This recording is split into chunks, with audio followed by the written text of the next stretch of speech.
എന്താ പറയേണ്ടതെന്ന് അറിയില്ല. ഈ നിമിഷം നമ്മൾ ഒരു മഞ്ഞുമൽ ബോയ്സ് എന്ന് പറയുന്ന നല്ലൊരു മൂവി ഉണ്ടാക്കിയതിൻ്റെ അപ്പുറത്തേക്ക് ഒരു കൂട്ടായ്മയും ഈ എന്താ പറയുക, നിങ്ങളെല്ലാവരും ഇത്ര നാളും ഇവിടെ വന്നിരിക്കുന്ന ജോലി ഇത്ര നാളെ ഇത്ര നേരം എനിക്കിപ്പോൾ ഭയങ്കര അടിപൊളി. താങ്ക് യു സോ മച്ച് നമ്മളെല്ലാവരും ഏറ്റെടുത്തേക്ക്. അപ്പം എന്താ പറയണ്ടേ?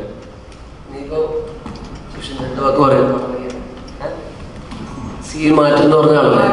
സീൻ മാറ്റി. ഞാൻ ഉറങ്ങിയിട്ടില്ല ഇന്നലെ രാത്രി. ഭയങ്കര എക്സ്പീരിയൻസ് ആയിരുന്നു. ഞാൻ എന്താ പറയാ, മറ്റേ ഓരോ ഞാൻ നേരത്തെ പറഞ്ഞിട്ടുണ്ടായിരുന്നു ഈ പടത്തിന്റെ ഡൈനാമിക് പറയുന്നത് ഇങ്ങനെയാണ്. അപ്പം ഓരോ സ്ഥലത്തും ഓരോ ആൾക്കാർ റെസ്പോണ്ട് ചെയ്യുന്നത് കണ്ടിട്ട് ഞാൻ സൈഡിലോട്ട് നോക്കി ആൾക്കാർ എങ്ങനെയാണ് ഇത് റെസ്പോണ്ട് ചെയ്യുന്നത്. അപ്പം സീറ്റിന്റെ ഇടയിൽ നിന്നിട്ട് ഇങ്ങനെ നഖം കടിക്കുന്ന കണ്ടപ്പോൾ എനിക്ക് ഭയങ്കര സന്തോഷം. ആൾക്കാർ ടെൻഷൻ അടിച്ച് മരിക്കണ്ടായിരുന്നു. അപ്പം ഇമോഷണലി ഞാനും കുറച്ച് കരഞ്ഞു സത്യം പറഞ്ഞ. ആൾക്കാരുടെ കൂടെ ഒരുമിച്ചിരുന്ന് കണ്ടപ്പം ഭയങ്കര ഇമോഷണലായി. അടിപൊളി എക്സ്പീരിയൻസ് ആയിരുന്നു. ബാക്കി എല്ലാവരും സംസാരിക്കാൻ ഭയങ്കര ബേസ്. ആദ്യം വന്നവർക്ക് ഇത്രയും ക്യാമറകൾ, ഇത്രയും ആൾക്കാർ, അതിനാദ്യം വലിയൊരു നന്ദി.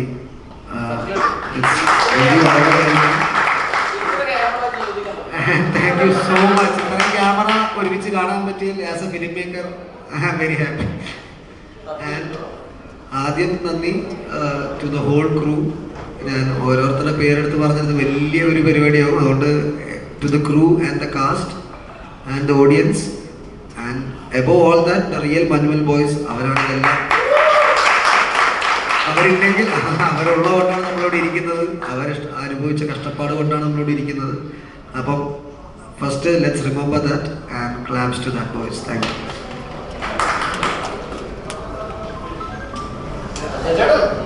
അടുത്തത് പടത്തിന്റെ അദൃശ്യ അൺസങ് ഹീറോ. അൺസങ് അല്ല, ഹീറോ. ഇനി അനേകം കാര്യങ്ങൾ അജയനെ പറ്റി വരട്ടെ. ഞാൻ അജയനോട് സംസാരിക്കാം. ഇതില് ഇല്ല, ലെറ്റ് ഹിം ടോക്ക്. വളരെയധികം സന്തോഷമുണ്ട്. ഞാനും ആദ്യമായിട്ടാണ് ഇത്രയധികം ക്യാമറകൾ ഒരുമിച്ച് കാണുന്നത്. കൊച്ചിയിലെ ഇത്രയും നമുക്ക് വളരെ സന്തോഷമായി. ഈ സിനിമയോടൊപ്പം നമുക്ക് പ്രവർത്തിക്കാൻ പറ്റിയത് ഭയങ്കര സന്തോഷമാണ്. ഇത് വലിയൊരു സിനിമയാണ്. ഇപ്പൊ നിങ്ങൾക്ക് ഇറങ്ങിക്കഴിഞ്ഞപ്പോഴാണ് ഇതിന്റെ യഥാർത്ഥ എന്താണ് സുഷിൻ പറഞ്ഞത്. സുഷിൻ കുറെ പ്രാവശ്യമായിട്ട് കണ്ട ഒരു സിനിമയായിരിക്കും അത്. ഇപ്പൊ നമ്മൾ എഡിറ്റിന്റെ മ്യൂസിക് ചെയ്യുമ്പോഴൊക്കെ അപ്പൊ അത് ഞങ്ങളൊക്കെ അത്രയും ബുദ്ധിമുട്ടി ചെയ്തൊരു ഇതാണ്. പക്ഷെ ഭയങ്കര എൻജോയ് ചെയ്തൊരു വർക്കായിരുന്നു ശരിക്കും. നിങ്ങൾക്ക് ആ സിനിമ കണ്ട ആളുകൾക്ക് അറിയാൻ പറ്റും. അത്രയും ഹൈറ്റ് ഉള്ള ഒരു സ്ഥലം, നമ്മളത്രയും വലിയൊരു സ്ഥലം, അതിന്റെ കുഴികൾ, അങ്ങനെയൊക്കെ നമ്മൾ അത്രയും ചെയ്തെടുത്ത് നമ്മൾ അതിന്റെ റിയൽ ലൊക്കേഷനിൽ പോയി അത്രയും നമുക്ക് കുറെ കഷ്ടപ്പാടുണ്ടായിരുന്നു ഈ സിനിമ. പക്ഷെ അതൊക്കെ ഈ നമ്മൾ ഇങ്ങനൊരു സക്സസ് ആയി പറഞ്ഞത് ഭയങ്കരമായിട്ടുള്ള സന്തോഷമാണ്. ഈ സിനിമയോടൊപ്പം നിന്ന് ആ സിനിമയിൽ നമ്മുടെ പാർട്ടും കൂടി അതിൽ നിങ്ങൾ തിരിച്ചറിയാൻ പറ്റുന്നില്ല എന്ന് പറഞ്ഞാൽ ശരിക്കും എനിക്കത് അത്ഭുതമായിരുന്നു. മറ്റ് ആർട്ടിനെ അത് ചെയ്തു വെച്ചെന്ന് പറയേണ്ടതല്ലാതെ അത് ചെയ്തത് അറിയാൻ പറ്റുന്നില്ല എന്ന് പറഞ്ഞിടത്ത് നമ്മുടെ വിചാരിക്കുക. എന്തായാലും സന്തോഷം. എല്ലാ ആളുകളുടെ ഒരുമിച്ച് മറ്റേ നമ്മൾ സ്ക്രീനിൽ മാത്രമാണ് ലോഗോ മാത്രം കാണുന്നത്. ഓൺലൈൻ സപ്പോർട്ടേഴ്സും അപ്പൊ എല്ലാവർക്കും നന്ദി. ഒരു കാര്യം ആഡ് ചെയ്യാൻ, ഈ പടത്തിന്റെ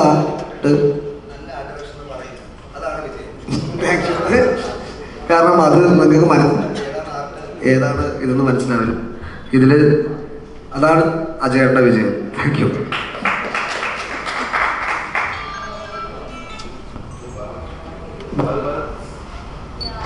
ഹലോ,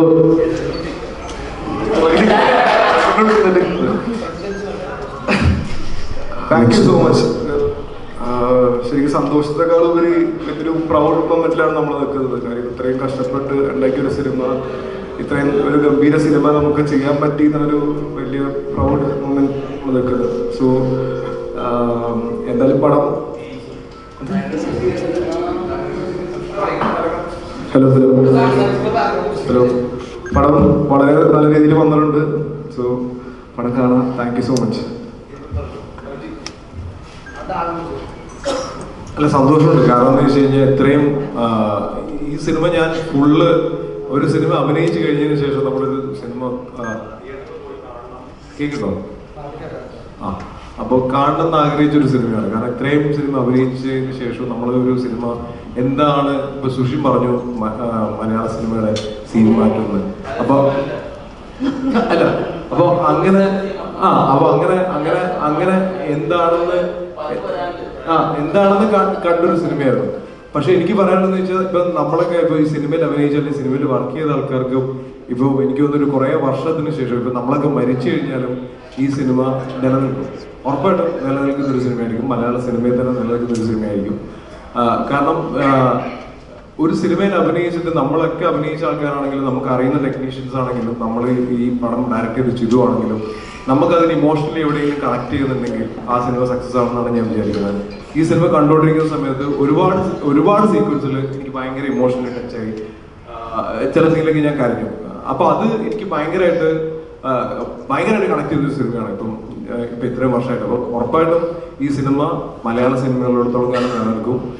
ഈ സിനിമയിൽ അഭിനയിച്ച ആൾക്കാരും ഈ സിനിമയിലെ ടെക്നീഷ്യൻസും ഈ സിനിമയിൽ വർക്ക് ചെയ്ത ആൾക്കാർക്കും ഉറപ്പായിട്ടും ആത്മാർത്ഥമായിട്ട് അല്ലെങ്കിൽ ജെന്യുവനായിട്ട് നമുക്ക് പറയാൻ പറ്റും ഈ സിനിമ നിലനിൽക്കുന്ന ഒരു സിനിമയായിരിക്കും. മലയാളം സിനിമ ഉള്ളിടത്തോളം കാലം ഈ സിനിമ നിലനിൽക്കും എന്നുള്ളതാണ് എൻ്റെ ഒരു വിശ്വാസം. കാരണം ഉറപ്പായിട്ടും നിലനിൽക്കും. ഇപ്പൊ ഫസ്റ്റ് ഡേ ആയിട്ടുള്ളൂ, ഇത് 2ാമത്തെ ദിവസം 3ാമത്തെ ദിവസം പറയുന്ന ഒരു 100 ദിവസം കടക്കും ഈ സിനിമ. ഉറപ്പായിട്ടും അങ്ങനെ കടക്കട്ടെ.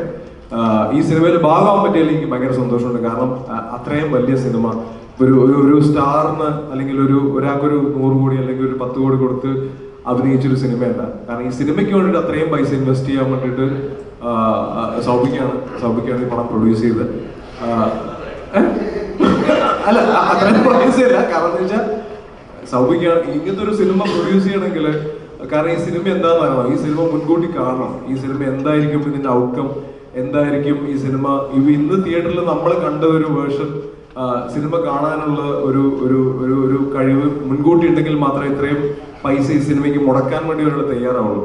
അപ്പോൾ അങ്ങനെ മുടക്കിയതിന് ഈ സിനിമയ്ക്ക് അങ്ങനെ മുടക്കാൻ കാണിച്ചൊരു ഇതിന് ഉറപ്പായിട്ടും മനസ്സിന് സൗബിക്ക് താങ്ക് യു. പിന്നെ ഇതിന് കാസ്റ്റ് ചെയ്ത ഗണപതി എപ്പോഴും ഞാൻ പറയുന്നത് ഗണപതിയാണ് എന്നെ കാസ്റ്റ് ചെയ്തത്. അപ്പോൾ ഗണപതിക്ക് താങ്ക് യു. കാരണം ഈ സിനിമ നിലനിൽക്കും, അത് 100% ഉറപ്പാണ്. Thank you. നമസ്കാരം. ഹലോ,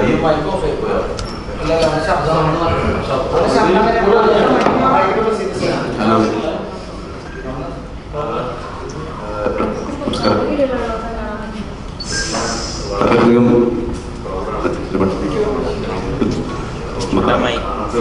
ഈ സിനിമ കാണുക. ഈ സിനിമ ദി ഒറിജിനൽ മഞ്ഞുമേൽ ബോയ്സിന് ഡെഡിക്കേറ്റ് ചെയ്യുന്നു നമ്മളെല്ലാവരും. അപ്പം അവരുടെ കഥ ചിതു വളരെ ഗംഭീരമായിട്ട് ഡയറക്റ്റ് ചെയ്തിട്ടുണ്ട്. ഷൈജുക്ക, സൗബിക്ക, സുഷിൻ, എല്ലാവരും. അപ്പം എല്ലാവരുടെയും സപ്പോർട്ട്, സ്നേഹം വേണം. Thank you so much. പടം കാണാം. Thank you. ഞാൻ ഇടയ്ക്കൊന്ന് ഇൻട്രപ്റ്റ് ചെയ്തോട്ടെ. നമ്മളിപ്പോൾ ഇതുവരെ മുമ്പുള്ള പ്രൊമോഷൻസ് കണ്ട മഞ്ഞുമേൽ ബോയ്സ് ആണ്. അപ്പോൾ ഇതിൽ നമ്മളിപ്പോൾ പടം ഇന്നലെ ഇറങ്ങി. ഇതിൽ നമ്മുടെ തമിഴ് കാസ്റ്റ് ഭയങ്കര ഇമ്പോർട്ടൻ്റ് ആയിട്ടുള്ള 2 പേര് നമുക്ക് ഇവിടെ ഓൾറെഡി അവൈലബിൾ ആണ്. വിജയ് മുത്തു സാർ, ശശി കുമാർ സാർ. അവരുടെ 2 വാക്ക്. மலையாள சினிமாவுக்கு ஃபஸ்ட்டு இந்த படத்து மூலமாக வரேன். சில பேருக்கு லாங்குவேஜ் புரியாமல் இருக்கலாம். இது தமிழ். இருந்தாலும் நம்ம சொல்ல வர விஷயம் இந்த படத்தில் நான் ரொம்ப தேங்க்ஸ் பண்ணிக்கிறது சித்து சார், அப்புறம் எங்களோட ப்ரொடியூசர் சபின் சார், அப்புறம் என்னோட காஸ்டியூம் டைரக்டர், ஆர்ட் டைரக்டர், இதுக்கு மேலே என்னுடைய கேமராமேன், என்னோட மியூசிக் டைரக்டர், ஆல் ஆஃப் என்னுடைய மஞ்சுமேல் பாய்ஸ். இவங்க இது சில இடங்களில் அடித்ததெல்லாம் ஒரிஜினலாகவே தான் அவங்க மேலே பட்டது. அதுக்கெல்லாம் இந்த இடத்துல சாரி சொல்லிக்கிறேன். அப்புறம் இந்த படம் எல்லாருமே இன்னைக்கு இவ்வளவு தூரம் ஆடியன்ஸ்ட்டு கொண்டு சேர்த்துருக்குன்னா இந்த படத்துக்கு முன்னாடி ஒரு ப்ரொடியூசருக்கு எவ்வளோலாம் பேலன்ஸ் பண்ணியிருக்காங்கிறது இதில் ஒரு பெரிய விஷயம் இருக்குது. என்னன்னா மார்னிங் அந்த மிஸ்டில் இந்த 11 பேரும் அந்த 7 o'clock அங்கே ஷூட்டிங் ஸ்பாட்டில் அசம்பிள் ஆகணும். இதுக்கு இவங்க 4 o'clock அந்த ஸ்பாட்டுக்கு வந்தாகணும். இந்த 4 o'clock வந்தாங்கன்னா தான் அந்த மிஸ்ட் வெளியில போறக்குள்ளேயும் இந்த ஷார்ட் எடுத்து முடிச்சாகும். அந்த ஷார்ட் 2 hours தான் எடுக்க முடியும். அப்புறம் பிரேக் விட்டுருவாங்க. அப்புறம் பிரேக் விட்டு ஈவினிங் தான் அந்த ஒரு 2 hours தான் ஷூட் போகும். ஸோ இதே ப்ரொடக்ஷன் பண்றதுக்கு எவ்வளவு பெரிய தைரியம் வேணுங்கிறதுக்கு சௌபின் சார் உண்மையிலேயே எல்லாமே வெல்கம் பண்ணும் படங்கள் பண்றது. அப்புறம் அந்த குகைக்குள்ள எல்லா ஆர்டிஸ்டும் ஒரே ஷாட்ல இருந்தாகும். ஒரு ஆளுக்கு ஏதாவது ஃபீவர் இந்த மாதிரி ஏதாவது ப்ராப்ளம் வந்தோம்னா அந்த தொடர் ஷூட் போக முடியாது. ஸோ இந்த மாதிரிலாம் அந்த படம் ரொம்ப இயற்கையோட பல சுச்சுவேஷனை தாண்டி தான் இந்த மூவி வந்திருக்கு. இது கேரளா ஆடியன்ஸ் இல்லை, வேர்ல்ட் ஆஃப் எல்லாருக்குமே கனெக்ட் ஆகக்கூடிய ஒரு படம். எல்லா இடத்துலையுமே நீங்கள் கேமராமேன்லேயே ஒரு 6 மஞ்சுமேல் பாய்ஸ் இருப்பீங்க, அந்த மாதிரி தான் இந்த படம். ஸோ அந்த மாதிரி ஒரு எல்லா இடத்துலையும் இருக்கக்கூடிய ஃப்ரெண்ட்ஸ்களுக்கு இது கனெக்ட் ஆகும். நீங்கள் வந்திருக்கிற எல்லாரும் இந்த படத்தை அடுத்த கட்டத்துக்கு மூவ் பண்ணணும். Thank you thank you thank you.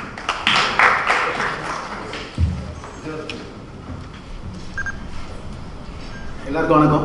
நான் இதான் ஃபஸ்ட் டைம் மைக்கில் பேசுகிறேன். இதை தப்பாக தான் மன்னிச்சிடுங்க. நீங்கள் எல்லாம் பார்த்துருப்பீங்க. இது கமல் படமே, குணா படம், அன்போடு இது எல்லாருமே நீங்கள் லவ் மூடில் பார்த்துருப்பீங்க. ஆனால் அந்த லவ் உண்மையானவே அந்த லவ் பிரியவே பிரியாத ஒரு லவ் அது இந்த படத்தில் இருக்கு. நானே இப்போதான் ஃபீல் பண்ணேன். நான் இப்படி ஒரு லவ் இருக்கு, நம்ம ஏன் தேவையில்லாமல் மேக்ஸ் லவ் எல்லாம் பண்ணி போய்க்கிறோம் அப்படின்னு. ஆனால் உண்மையுமே லவ்னா இதுதான். அந்த பாட்டுக்கான உண்மையான அர்த்தம் அந்த படத்துல இருக்கு. நீங்க இந்த படத்தை பார்க்கும்போது அந்த பாட்டை ஃபீல் பண்ணும்போது உண்மையாலுமே சொல்றேன், உங்க ஃப்ரெண்ட்ஸை நீங்க நினைக்கலன்னா நான் இனிமேல் நடிக்கிறதே விட்டுறேன். அப்படி இருக்கு. தயவு செஞ்சு சொல்றேன், கேரளா மக்கள் எல்லாருக்கும் சொல்றேன், இல்லை வேர்ல்டு வைஸ் சொல்றேன், நான் இந்த படத்தை கண்டிப்பா பாருங்க. உங்களுக்கு பாஷை புரியலன்னா கூட யார்கிட்ட கேட்டு தெரிஞ்சுங்க. இந்த படம் பாருங்க, உங்களுக்கு நீங்க கொடுக்குற காசுக்கு ஒர்த்து 100% ஒர்த்தா இருக்கும். நாங்கள் அவ்வளோ கஷ்டப்பட்டுருக்குறோம். அவர் சொன்ன மாதிரி தான் காலையில் 2 மணி நேரம் 3 மணி நேரம் ஷூட் பண்ணுவோம், அப்புறம் பிரேக் விடுவாங்க. நான் நடிக்கும் போது அப்படி தான் நினச்சேன், மலையாள படம் கொஞ்சம் பட்ஜெட்டில் பண்ணுவாங்க, இவ்வளோ டைம் வேஸ்ட் பண்ணுறாங்களே அப்படின்னு. ஆனால் படம் பார்க்கும்போது அதெல்லாம் மறந்துட்டேன். இது மலையாள படமா இல்லை தமிழ் படமா இல்லை ஹாலிவுட் படமாங்கிற மாதிரி இருந்தது. உண்மையாலுமே செட் ஒர்க்கெல்லாம் எது செட்டு எங்களுக்கே நம்ப முடியல. எந்த பாறையில் நாங்கள் நிற்கலாம், எந்த பாறையில் உட்காரலாம், எங்களுக்கு எதுவுமே தெரியல. நாங்கள் சேலஞ்சு பண்ண ஒருத்தர்கிட்ட 500 ரூபாய் சேலஞ்சு பண்ண, இது உண்மையாக நடந்தது. 500 ரூபாய் சேலஞ்சு பண்ண, ஒரு ரோடு செட்டு போட்டிருந்தாங்க. ஒரு கல் இருந்தது. அந்த கல் நான் செட்டுன்னு அவர் இல்லைனாரு. 500 ரூபாய் சேலஞ்சுனா உண்மையில நான் வின் பண்ண அது செட்டு. அது நம்ப மாட்டீங்க, அப்படி இருந்தது, தத்ரூபமாக இருந்தது. அந்த பார்க்குற அந்த மரம் கூட செட்டு தான். நீங்கள் நம்ப மாட்டீங்க, உண்மையாக அவ்வளோ. நீங்கள் கண்டிப்பாக நீங்கள் கொடுக்குற காசுக்கு ஒர்த்தாக இருக்கும் இந்த படம். எல்லாரும் தேட்டரில் போய் பாருங்கள், எங்களை சப்போர்ட் பண்ணுங்கள். அப்போ தான் இந்த மாதிரி படத்தை நீங்கள் கண்டிப்பாக ரெகுலராக பார்க்க முடியும். இந்த டீமும் அடுத்தடுத்த படம் பண்ணுறதுக்கு உங்களோட ஹெல்ப் ரொம்ப முக்கியமாக இருக்கும். தேங்க்யூ, நன்றி. சந்து சரிகுமார்.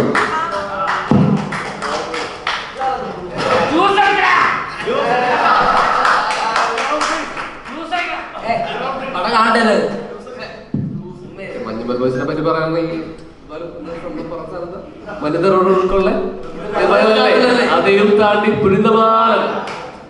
അത്രയും മഞ്ഞുമൽ ബോയ്സിനെ പറ്റി പറയാനുള്ളത്. നിങ്ങൾ എല്ലാവരും പോയി പടം കാണാം, വീട്ടിൽ പോയി പടം കാണാം, ഞങ്ങളെ അഭിപ്രായങ്ങൾ അറിയിക്കുക, പറയാനുള്ളൂ.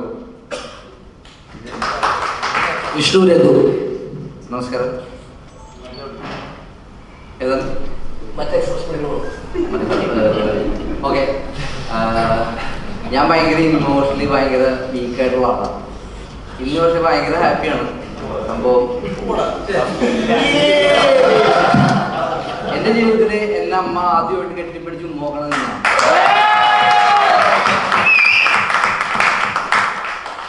അങ്ങനെ ഒരു സിറ്റുവേഷൻ എൻ്റെ ജീവിതത്തിൽ ഉണ്ടായിട്ടില്ല.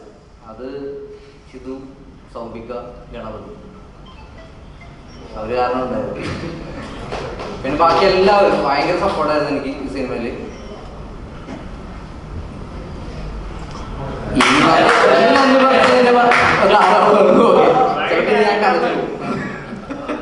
ഓക്കെ, താങ്ക് യു എല്ലാവരും. അഭിറാം പൊതുവാൾ. നമസ്കാരം, എല്ലാവർക്കും നമസ്കാരം.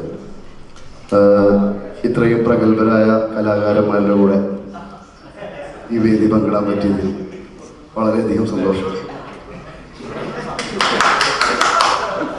വളരെയധികം സന്തോഷം. ഇന്ന് ഇവരെല്ലാവരും പറഞ്ഞതുപോലെ ഞാനും ആദ്യമായിട്ടാണ് ഇന്ന് ഈ സിനിമയുടെ ഒരു ഫൈനൽ ഔട്ട് കാണുന്നത്. സാധാരണ നമ്മൾ അഭിനയിക്കുന്ന സിനിമകൾ നമ്മൾ കാണാൻ പോകുന്ന പതിവുണ്ടെങ്കിലും ഇന്ന് ഈ സിനിമ കണ്ടു തീർക്കാൻ പറ്റുമെന്ന് എനിക്ക് തോന്നിയില്ല. ഉള്ളും മനസ്സും കണ്ണും നിറഞ്ഞിട്ട്. Chidambaram,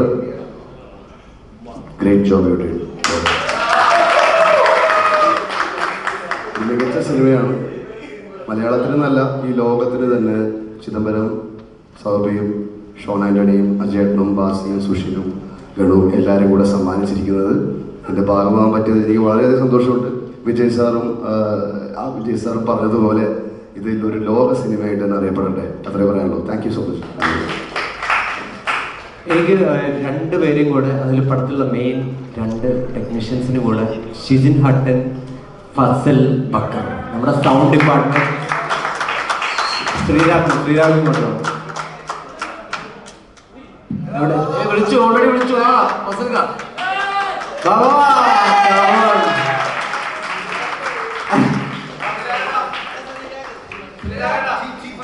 and chief associate director Sreerag.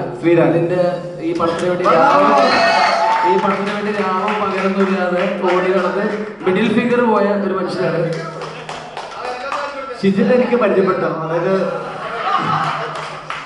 Shijin ഞാൻ ആക്ച്വലി 5ാം ക്ലാസ്സിൽ പഠിക്കുമ്പോൾ 10ാം ക്ലാസ്സിൽ എൻ്റെ സീനിയർ ആയിരുന്നു. അപ്പോൾ പുള്ളിനെ കണ്ടിട്ടൊക്കെയാണ് ഞാൻ ആക്ച്വലി ഫ്രൂട്ടി ലൂപ്സിലോട്ട് കയറുന്നതും. എൻ്റെ മെയിൻ ഇൻസ്പിറേഷൻ ആയിരുന്നു ഈ പുള്ളി.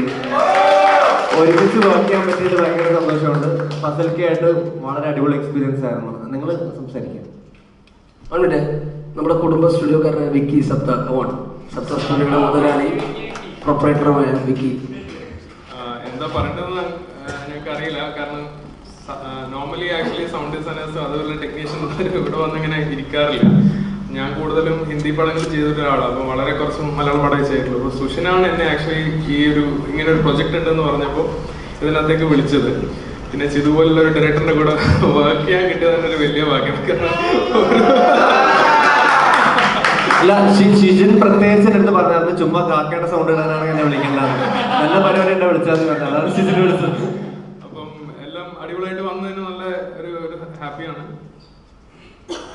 അല്ല, അത് തന്നെ എനിക്കും പറയാനുള്ളത്. ഒരുപാട് സിനിമകൾ മിക്സ് ചെയ്ത് ഒരുപാട് സിനിമകളിൽ നമ്മൾ മിക്സ് ചെയ്തിട്ടുണ്ട്. പക്ഷെ ഒരു മിക്സിംഗ് എഞ്ചിനീയറും ഇങ്ങനത്തെ ഒരു പ്രസ് മീറ്റിൽ ഇങ്ങനെ വിളിച്ചത്, ഇവിടെ ഇങ്ങനെ ഒരു ഇത് കിട്ടിയത് വളരെയധികം സന്തോഷമുണ്ട്. കുറച്ച് നാളായിരുന്നു. അതിനനുസരിച്ച് നമ്മുടെ കൂടെ നിന്ന് മഷറാണ് നമ്മുടെ കോസ്റ്റ്യൂം. കാരണം അതിൽ ഭയങ്കര വലിയൊരു കോട്ടുണ്ട്. കാരണം ആ സമയം, അതിൻ്റെ ഇയർ 2006, ആ സമയത്ത് വരുന്ന എല്ലാ കാര്യത്തിലും ഭയങ്കര സത്യമായിട്ടും അങ്ങനത്തെ ഒരു സ്പേസ് ഉണ്ട്. കാരണം ഒറ്റ കോസ്റ്റ്യൂം കാണും, പക്ഷെ അത് മുഴുതിയിലും എന്താ പറയുക, അതിൻ്റെ കൂടെ നിൽക്കുക എന്ന് പറയുന്നതും അതിനെ നന്നായിട്ട് അതിൻ്റെ ഫെയ്ഡ്, അതിൻ്റെ എന്താ പറയുക, നല്ലതും ചീത്തയായിട്ടുള്ള എല്ലാ സാധനം കാണുന്നത് ഭയങ്കര ബുദ്ധിമുട്ടാണ്. അതേപോലെ തന്നെയുള്ള ഒരു വ്യക്തിയാണ് നമ്മൾ പടത്തിൽ സ്റ്റില്ലെടുത്ത രോഹിത്.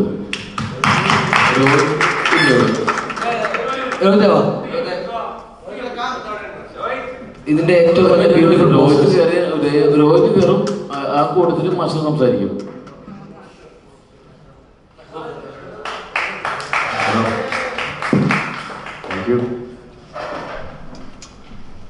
Thank you Chidambaram, സൗബിക.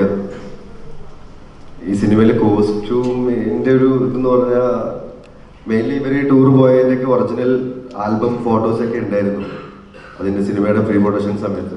അപ്പം എന്തായിരുന്നു ആ സമയത്ത്, ആ ഒരു ടൈമിൽ അവർ ഉപയോഗിച്ചിരിക്കുന്ന ക്ലോത്ത്സുകളും വാച്ചുകൾ, ഫുഡ് വെയർസ്, അതൊക്കെ റെഫർ ചെയ്തിട്ടാണ് ഈ ഒരു സിനിമ ചെയ്തത്. അപ്പോൾ ഇതിൻ്റെ ശരിക്കും ഇതിൻ്റെ ഒരു മൊത്തത്തിലൊരു സാധനം ഉണ്ടായിരുന്നു ഓൾറെഡി. ആ സിനിമ തീരുന്ന സമയത്ത് കാണിക്കുന്ന ആ ആൽബം ഫോട്ടോസിൽ വരുന്ന ഫോട്ടോസാണ് ഈ സിനിമയുടെ ഒരു ടോട്ടൽ റെഫറൻസ്. അത് വെച്ചിട്ടാണ് ഈ പടം ടോട്ടലി വർക്ക് ചെയ്തിട്ടുള്ളത്. സോ സിനിമ ഹാപ്പിയാണ്, സന്തോഷമുണ്ട് സിനിമയുടെ ഭാഗമാകാൻ പറ്റിയതിലും വർക്ക് ചെയ്യാൻ പറ്റിയതിലും. Thank you.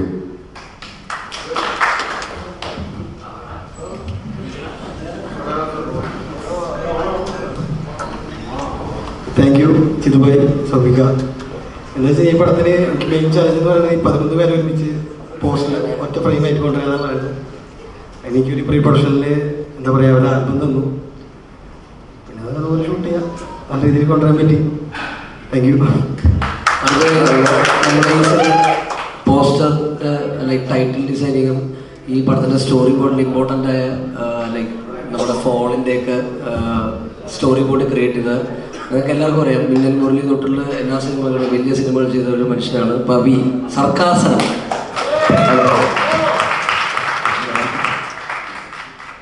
താങ്ക് യു എല്ലാവർക്കും. ആദ്യമായിട്ട് ഞാനീ പറഞ്ഞ സിനിമയുടെ പിന്നണി പരിപാടിയിലാണ് കൂടുതൽ വർക്ക് ചെയ്തിട്ടുള്ളത്. അപ്പോൾ അതിനകത്ത് സിനിമയിൽ വർക്ക് ചെയ്യുന്ന ബാക്കിയുള്ളവർക്കൊക്കെയാണ് കൂടുതലും ഞാനുമായിട്ട് ഇൻട്രാക്ടിങ് നടക്കുക, അവർക്കൊക്കെയാണ് അറിയാവുന്നത്. അപ്പോൾ ഇതിൽ ഭയങ്കര സന്തോഷമുണ്ട്. ഇങ്ങനൊരു എനിക്കൊരു മൈൽ സ്റ്റോൺ ഫിലിമാണ് മഞ്ഞുമല എന്ന് പറയുന്നത്. കാരണം ഈ പടത്തിൽ സൗഭികയിടയ്ക്ക് പരംജിയോട് ചോദിക്കുന്ന ഒരു ഡയലോഗുണ്ട്, നീയാണെങ്കിൽ എന്ത് ചെയ്യുമെന്ന്. ലൈക്ക് അങ്ങനെയാണ് എനിക്കിതിൻ്റെ ആദ്യം എനിക്ക് ഡോക്യുമെൻ്ററി അത് കാണിച്ചു തരുന്നവർ. അപ്പോൾ ഈ മഞ്ഞുമൽ ബോയ്സിൻ്റെ ഈ സിറ്റുവേഷനിൽ നമ്മളൊരു ഫ്രണ്ട് അല്ലെങ്കിൽ ഒരു ഫ്രണ്ടിന് വേണ്ടി നമ്മൾ എന്തുവരെ പോകും എന്നുള്ളൊരു ചോദ്യമുണ്ട്. ഞാൻ എന്നോട് തന്നെ ചോദിച്ചാണ്, എൻ്റെ ഒരു ഫ്രണ്ടിന് ഇങ്ങനൊരു സീൻ വന്നാൽ ഞാൻ എന്ത് ചെയ്യുന്നത്.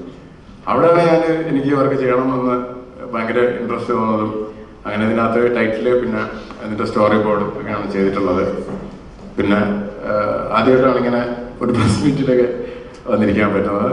ഒരു സത്യം സത്യം സത്യം ഒരുപാട് നന്ദിയുണ്ട്. ചിദംബരം, സൗമിക, എല്ലാവരും. പിന്നെ എന്താ പറയുക, നമുക്ക് ഒരു മൂടല്ലേ ഇങ്ങനെയുള്ള ഇത്ര അടിപൊളി ടെക്നീഷ്യന്മാരോട് നമ്മളും അതിനകത്തുണ്ട് എന്ന് പറയുന്നത് ഭയങ്കര സന്തോഷം. പടം നല്ലൊരു പടമാണ്. എൻ്റെ മനസ്സിലെന്നല്ല, എൻ്റെ ഉള്ളിൽ എപ്പോഴും ഈ പടം ഒരു ഇമ്പോർട്ടൻ്റ് സിനിമയായിട്ടുണ്ടാവും. എല്ലാവരും കാണാം. Thank you. ചിദംബരം അങ്ങോട്ടാണ് സിനിമയുടെ തുടക്കം തന്നെ, അതായത് ടൈറ്റിൽസ് കാണിക്കുന്ന തന്നെ ഗുണ സോങ്, അത് ഇതുവരെ മലയാള സിനിമയിൽ കണ്ടിട്ടില്ലാത്ത രീതിയിൽ ഒരു നോർമലി ഒരു സൗണ്ട് ട്രാക്കിലായിരിക്കും ടൈറ്റിൽസ് കാണിക്കുക, അല്ലെങ്കിൽ അങ്ങനത്തെ ഒരു എന്തെങ്കിലും BGM ഇട്ടിട്ടായിരിക്കും കാണിക്കുക. ഇത് ആ സോങ് തന്നെ ഇപ്പൊ ടൈറ്റിൽസിൽ തന്നെ ആരൊക്കെയാണ് ഏതൊക്കെയാണ് ആ സോങ് തന്നെ എൻഗേജ്ഡ് ആയിട്ട് കാണിക്കുന്നത്. അത് അങ്ങനെ എന്താണ് ഒരു ഡിഫറെന്റ് ട്രീറ്റ്മെന്റ് ചെയ്യാൻ ആരുടെ ഐഡിയ വരുന്നത്? നിങ്ങൾ ഉദ്ദേശിച്ചത് കുതന്ത്ര പാട്ടാണ് ഉദ്ദേശിച്ചത്? അല്ല, ടൈറ്റിൽ കൺമണിയല്ലേ? കൺമണി അത് അവരുടെ മൈൻഡ് ഒന്ന് റിഫ്രഷ് ചെയ്യാൻ വേണ്ടിയിട്ടാണ്. ഗുണം എന്താണ്, ആ പാട്ട് എന്താണെന്ന് റിഫ്രഷ് ചെയ്തിട്ട് പടത്തിൽ കയറ്റാൻ വേണ്ടിയാണ് അത് അവിടെ വെച്ചിരിക്കുന്നത്. അതിന്റെ ടൈറ്റിൽ ഗ്രാഫിക്സും ആ പാട്ടും. പിന്നെ പാട്ടിന്റെ ആ പാട്ടാണ് സിനിമയുടെ ഒരു മെയിൻ കോർ. അത് കഥാപരമായാലും സ്ക്രിപ്റ്റ് പരമായും ആ പാട്ട് ഭയങ്കര ഇമ്പോർട്ടൻ്റ് ആണ്. പിന്നെ നമുക്ക് എല്ലാവർക്കും ഭയങ്കര ഇഷ്ടപ്പെട്ട പാട്ടാണ്. അപ്പോൾ ആ പാട്ട് ഒന്ന് ടീസ് ചെയ്ത് കട്ട് ചെയ്ത് പിന്നെ ലാസ്റ്റ് ക്ലൈമാക്സ് കാണിക്കാന്നുള്ളൊരു മനഃപൂർവ്വമായ തീരുമാനം തന്നെയായിരുന്നു.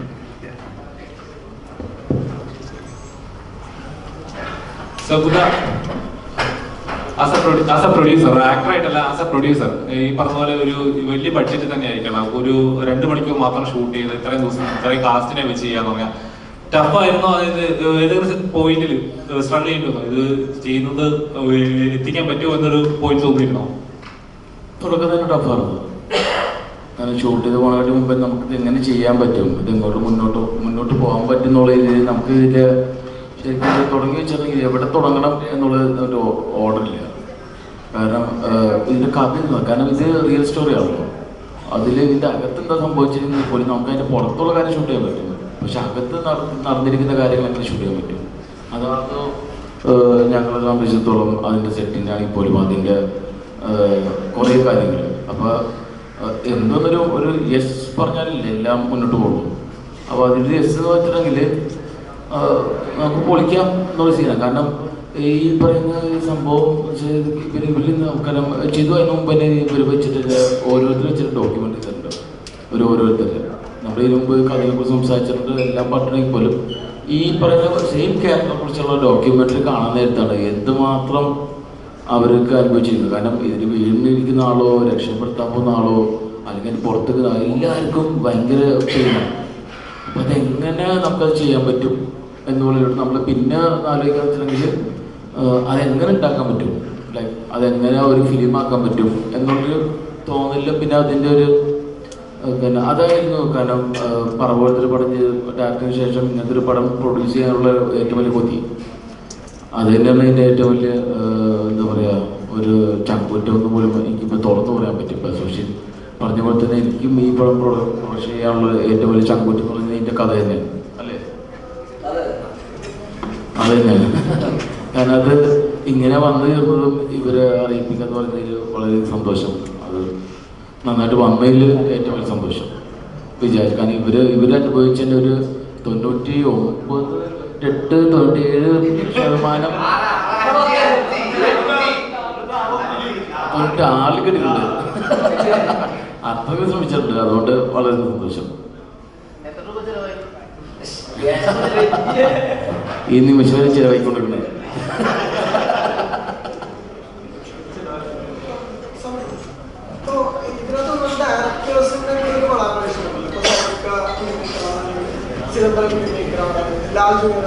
ഒരു ക്രിയേറ്റീവ് കൊളാബറേഷൻ ആണ്. ഇപ്പൊ മറ്റ് ഇൻഡസ്ട്രിയിൽ നോക്കുമ്പോൾ അങ്ങനെ അധികം സംഭവിക്കാത്തൊരു കാര്യമാണ് ഇവിടെ സംഭവിക്കുന്നത് ക്രിയേറ്റീവ് ആയിട്ട്. സോ എങ്ങനെ ഒരു ഡയറക്ടേഴ്സ് സെറ്റിൽ ഉണ്ടാവുന്നുള്ളൊരു എഫക്റ്റീവ്നെസ് ഉണ്ടായിരുന്നു? ശരിക്കും ഇപ്പൊ റീമിയിലൂടെ റഹ്മാൻ മഞ്ഞൊരു ക്യാരക്ടർ എന്ന് വെച്ചിട്ടുണ്ടെങ്കിൽ പറവയിൽ അഭിനയിച്ചിട്ടുണ്ട്. റഹ്മാൻ തല്ലുവാളുടെയും അതുപോലെ ചെയ്യുന്നു രണ്ടുപേരും ഇവിടെ ഇല്ല.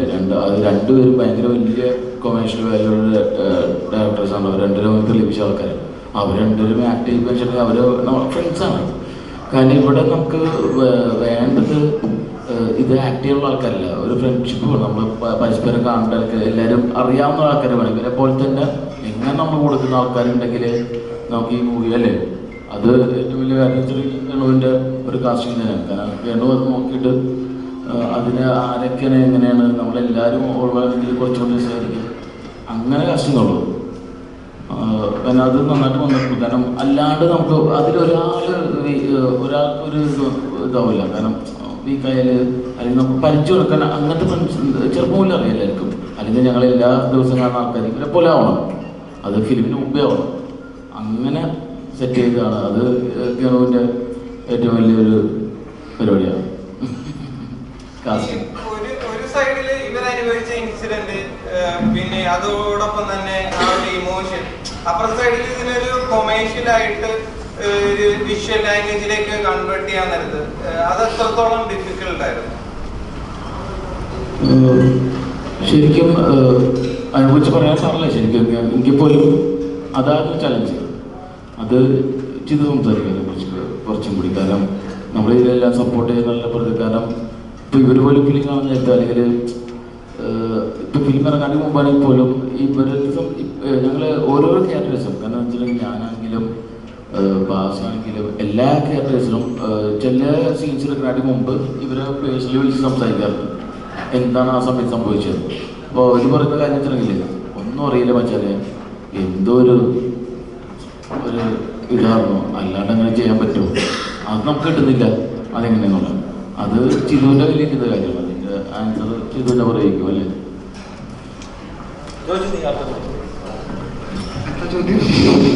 അല്ല, ഒരു സൈഡിൽ ഇവർ അനുഭവിച്ച ഇൻസിഡന്റ്, ഈ ഒരു ഇമോഷൻ ബേസിക്കലി, അതോടൊപ്പം തന്നെ സത്യം പറഞ്ഞാൽ 11 പേരുണ്ടെങ്കിൽ 11 പേരുടെ പെർസ്പെക്റ്റീവ് അവർ കണ്ട കാഴ്ചകൾ ഒരു ഇൻസിഡന്റ് ആണെങ്കിൽ തന്നെ പല കഥകളായിരിക്കുമല്ലോ പറയാനുള്ളത്. അതെ, ഞാനത് പല കഥകൾ എക്സാക്ട്ലി. അതായത് ഞാൻ ഈ 11 പേര് ഫസ്റ്റ് ഇന്റർവ്യൂ ചെയ്താണ് സ്ക്രിപ്റ്റ് ചെയ്യുന്നത്. 11 പേര് ഈ പോലീസുകാരെ രീതി പോലെ മാറ്റിയിട്ട് ചോദ്യം ചെയ്യാന്ന് പറയുന്നത്. അതുപോലെ 11 പേര് ഇൻഡിവിജ്വലി, അപ്പോൾ 11 പേരുടെയും വേറിട്ട പെർസ്പെക്റ്റീവ് അവരെന്താണ് കണ്ടത്. അപ്പോൾ അത് ഓരോരുത്തരുടെയും ഭയങ്കര സബ്ജക്റ്റീവ്. അത് ക്യാരക്ടർ ബിൽഡിങ്ങിന് ഭയങ്കര ഹെൽപ്പ് ചെയ്തു. അപ്പം ഓരോരുത്തരുടെയും പെർസ്പെക്റ്റീവ്, അവർ ഒരു ഇൻസിഡന്റ് അവരെങ്ങനെ നോക്കി കാണുന്നത്, അപ്പം അങ്ങനെ ഉണ്ടാക്കിയൊരു പരിപാടിയാണ്. പിന്നെ അത് കഴിഞ്ഞിട്ട് എന്താ പറയുക, ബാക്കി ഈ ആൾക്കാരെ കാസ്റ്റ് ചെയ്യുന്ന സമയത്ത് നമ്മൾ ഇന്റർവ്യൂ ഉണ്ടായിരുന്നു. അപ്പം ഇന്റർവ്യൂ കൊടുക്കുമ്പോൾ ഫുൾ ഇന്റർവ്യൂസ് കൊടുക്കില്ല. അയാളുടെ കാസ്റ്റ് ചെയ്തോ പുള്ളിക്കാരുടെ ഇന്റർവ്യൂ മാത്രമേ കൊടുക്കുള്ളൂ. അപ്പോൾ പുള്ളിക്കാരുടെ പെർസ്പെക്റ്റീവ് മാത്രമേ ഇവർ കാണുള്ളൂ. അപ്പോൾ അങ്ങനെ രീതിയിലാണ് നമ്മൾ ഇവർ ആക്ടേഴ്സിനെ ഇനീഷ്യേറ്റ് ചെയ്തത് ഈ ഒരു പ്രോസസ്സിലേക്ക്. Commercial exact. അപ്പോൾ അതാണ് ചോദ്യത്തിന്റെ മെയിൻ ചോദ്യം. അപ്പം അത് ഞാൻ അഡ്രസ് ചെയ്യാൻ പറ്റുമോ, സോറി. അപ്പം ഇത് കൊമേഴ്ഷ്യൽ ആക്കുക എന്നുള്ളത് വെരി ഇമ്പോർട്ടൻ്റ് ആണ്. Because we are spending lot of money on this. അപ്പോൾ അത് കൃത്യമായ ഒരു റിട്ടേൺ ഓഫ് ഇൻവെസ്റ്റ്മെൻറ്റും അതിൻ്റെ ഒരു കൊമേഴ്ഷ്യൽ സ്വഭാവം വേണം. അപ്പം പക്ഷെ എന്നാലും കൊമേഴ്ഷ്യൽ ആക്കുമ്പോൾ ഇവർ അനുഭവിച്ച ജീവിതാനുഭവങ്ങൾ ഒരിക്കലും നമ്മളത് വളച്ചൊടിക്കരുത്. അപ്പോൾ അതൊരു ഫൈൻ ബാലൻസ് ആണ്. ഇവർ അനുഭവിച്ചത് എന്ത് കൊമേഴ്ഷ്യലാവും, എന്ത് വർക്കാവും, പിന്നെ സിനിമയുടെ ഒരു എന്താ പറയുക, ഒരു ടെമ്പോ ഉണ്ട്. ആ ടെമ്പോ ലൂസ് ചെയ്യാണ്ട് ഹൗ ടു അച്ചീവ് ഇറ്റ്, അതൊരു ശ്രമകരമായ ദൗത്യം തന്നെയായിരുന്നു. It took time, almost year to arrive to the script. ഇപ്പൊ ക്യാരക്ടേഴ്സ് ഇപ്പൊ ഇപ്പം ഗണപതി ചൂസ് ചെയ്തു എന്നൊക്കെ പറഞ്ഞാൽ തന്നെ 11 പേരും എൻ്റയർലി ഡിഫറെന്റ്, ഇവരിൽ നിന്നും എൻ്റയർലി ഡിഫറെന്റ് ആയിട്ടുള്ള ആളുകളാണല്ലോ. അപ്പം ഈ മാനറിസം ഒക്കെ സെറ്റ് ചെയ്തത് എങ്ങനെയായിരുന്നു ഇവരിൽ നിന്നും? അതാണ് ഞാൻ പറഞ്ഞത്, നമ്മൾ ഈ ഓരോ ആക്ട് ചെയ്യുന്നവർക്കും അവരുടെ സ്പെസിഫിക് ക്യാരക്ടേഴ്സിന് ഇന്റർവ്യൂ മാത്രം കൊടുത്തു. അപ്പൊ അത് 2 ദിവസം കാണുമ്പോൾ പ്രൊഫഷണൽ ആക്ടേഴ്സ് ഫൈറ്റ് അവർക്ക് മനസ്സിലാവും എന്താണ് ട്രേറ്റ് എന്താണ് എന്നുള്ള പരിപാടി മനസ്സിലാവും. അപ്പം അങ്ങനെയാണ് നമ്മളതിൻ്റെ പ്രോസസ് അച്ചീവ് ചെയ്തത്. പിന്നെ ഫുള്ളായിട്ട് അതിലേക്ക് പോകാനും പറ്റില്ല, കാരണം പകുതിയാണ്, പകുതി ഇവരും പകുതി അവരും, അങ്ങനത്തെ ഒരു ബ്ലെൻഡിലാണ് പരിപാടി പോയത്. നോർമലി ഇതൊരു റിയൽ ഇൻസിഡന്റ് ബേസ് ചെയ്തൊരു സംഭവമാണല്ലോ. അപ്പോൾ ഇവിടെ ഒരു റിയൽ ഇൻസിഡന്റ് വേണം. അപ്പോൾ ഒരു സിനിമയിലേക്ക് ആകുമ്പോൾ ഒരു സിനിമാറ്റിക് എലമെന്റ് അല്ലെങ്കിൽ അതിനായിട്ടൊരു ഫാന്റസി എലമെന്റ് എന്തായാലും ഉണ്ടാവുമല്ലോ. ഈ സിനിമയിൽ അങ്ങനെ എന്തെങ്കിലും എലമെന്റ് ഉണ്ടോ, അതോ എന്തെങ്കിലും റിയൽ ആയിട്ട്? അത് ഞാൻ പറയില്ല, കാരണം അത് പറഞ്ഞാൽ പോയില്ലേ. അല്ല, അതിന് വേണ്ടിയിട്ട് റിയൽ ഇൻസിഡന്റ് എന്തെങ്കിലും കളയോ അങ്ങനെ എന്ത് ചെയ്തു? ഒന്നും കളഞ്ഞിട്ടില്ല. ഇവരുടെ അനുഭവം എത്ര ഒന്നും ചോരാതെ കാണിക്കണം. അതില് നമ്മൾക്ക് സിനിമയുടെ ആവശ്യമായ കഥ പറച്ചിലിന്റെ ഒഴുക്കിന് വേണ്ടിയുള്ള കാര്യങ്ങൾ നമ്മൾ തീർച്ചയായും സ്വാതന്ത്ര്യം എടുത്തിട്ടുണ്ട്. അത് ഏതാണ് എന്താണെന്നുള്ളത് പറയാത്ത ശരിയല്ല. സൗബിക ഈ സിനിമ ചെയ്തിരുന്ന സമയത്ത് ബാസിന്റെ പറയുണ്ടായി, അതായത് ഇത് സെലക്ട് ആകുന്ന സമയത്ത് അല്ലെങ്കിൽ ഇതിന്റെ വർക്ക് നടക്കുന്ന സമയത്ത് ബാൻ അങ്ങനത്തെ ഒരു ഇൻസിഡന്റ് നടന്ന സമയമായിരുന്നു ബാസിയുടെ. അപ്പോൾ ആ സമയത്ത് പോലും കൂടെ നിൽക്കുന്ന ഫ്രണ്ട്സ് കുറച്ച് പേരുണ്ടായിരുന്നു. അപ്പോൾ ഇങ്ങനെ ആ പ്രൊഡ്യൂസർ ഇതൊരു എന്തെങ്കിലും പ്രശ്നമായിട്ട് ആ സമയത്ത് വന്നിരുന്നു?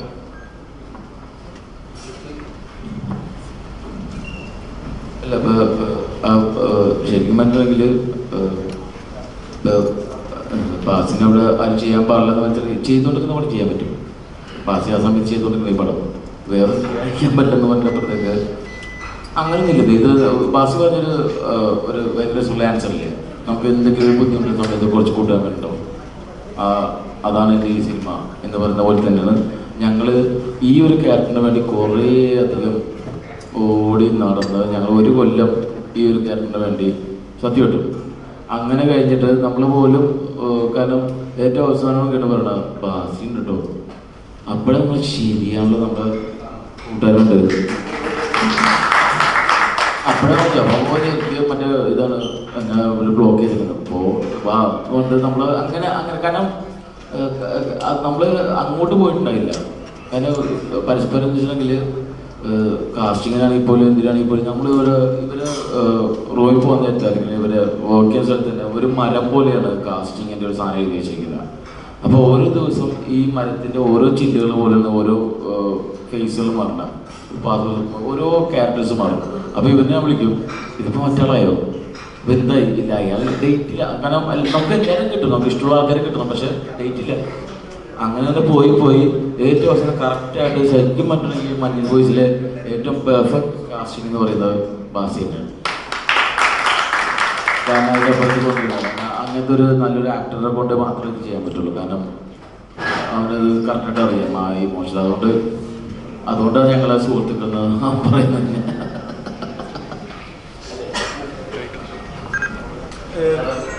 റിയൽ മഞ്ഞുമൽ ബോയ്സിനോട് ഒരു ക്വസ്റ്റ്യൻ.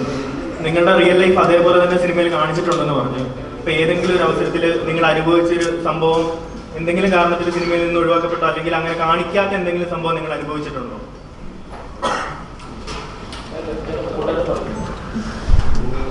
പക്ഷെ ഞങ്ങൾ അനുഭവിച്ചത് ഒരു 2.5 മണിക്കൂർ കൊണ്ട് അവർക്ക് ഫുള്ളായിട്ട് ഒരിക്കലും കാണിക്കാൻ പറ്റൂല. എന്നാലും കാണിക്കേണ്ട രീതിയിൽ നല്ലോണം ഉൾക്കൊണ്ടിട്ടുണ്ടെന്ന് എനിക്ക് പറയാൻ പറ്റുള്ളൂ. കാരണം അനുഭവിച്ചത് ഒരിക്കലും പറഞ്ഞു തീർക്കാൻ പറ്റൂല ഞങ്ങൾക്ക്. ഇപ്പൊ സിദ്ധു ആണെങ്കിലും ഒരു എത്ര പ്രാവശ്യങ്ങളും നല്ല ഒരുപാട് പ്രാവശ്യം ഞങ്ങളടുത്ത് കഥ ചോദിച്ചു. പക്ഷെ ഓരോ പ്രാവശ്യം പറയുമ്പോഴും പുതിയ എന്തെങ്കിലും നമുക്ക് പറയാനുണ്ടാവും. അങ്ങനെ ഒരൊറ്റ പ്രാവശ്യം കൊണ്ട് തീർക്കാവുന്നതാണല്ലോ ഞങ്ങൾ അന്നത്തെ കഥ.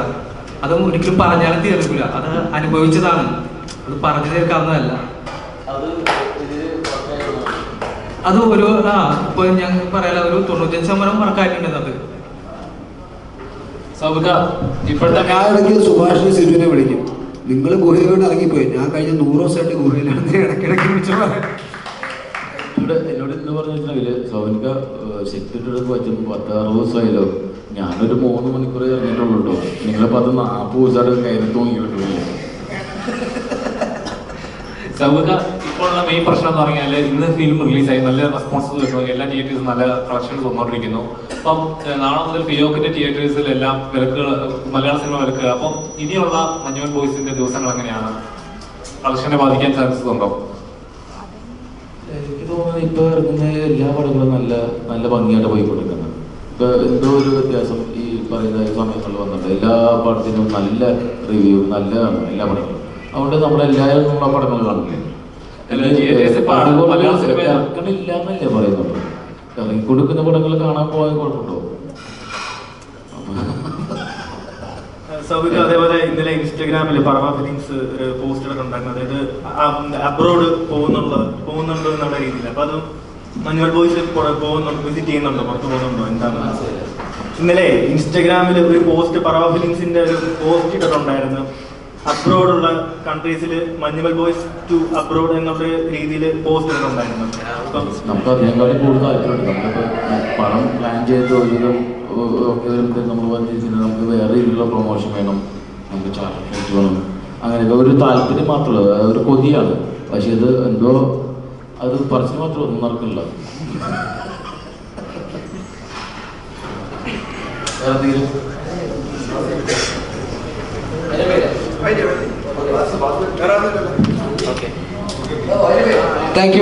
you so much.